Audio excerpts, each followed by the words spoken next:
আমি আপনার সাথে অনেকটাই একমত যে আমি অল্প সময় দায়িত্ব নেওয়ার পরে আমরা যেটা দেখেছি যে বিগত 16 বছর 17 বছর এই যুব উন্নয়ন বা যুব প্রশিক্ষণের বিভিন্ন নামে অনেক বড় বড় দুর্নীতির অনেক কিছু আমি ইতিমধ্যে পরিলক্ষিত হয়েছে আমার দৃষ্টিতে, এবং সেগুলো আমি আপাতত আমার কাছে আমি সেগুলো পর্যবেক্ষণের জন্য রেখে দিয়েছি এবং সেগুলো পর্যবেক্ষণ করে বিগত সময় যেখানেই দুর্নীতি হয়েছে সেগুলোকে কিভাবে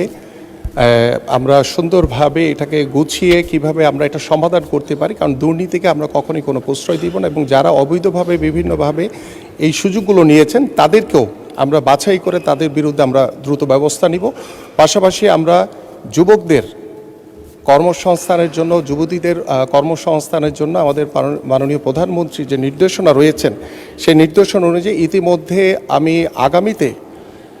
আমাদের যে কর্মসংস্থানের লক্ষ্য নিয়ে যে আমাদের কার্যক্রম এবং আমরা কিভাবে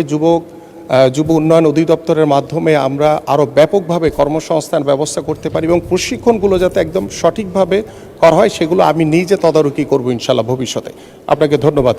মাননীয় স্পিকার।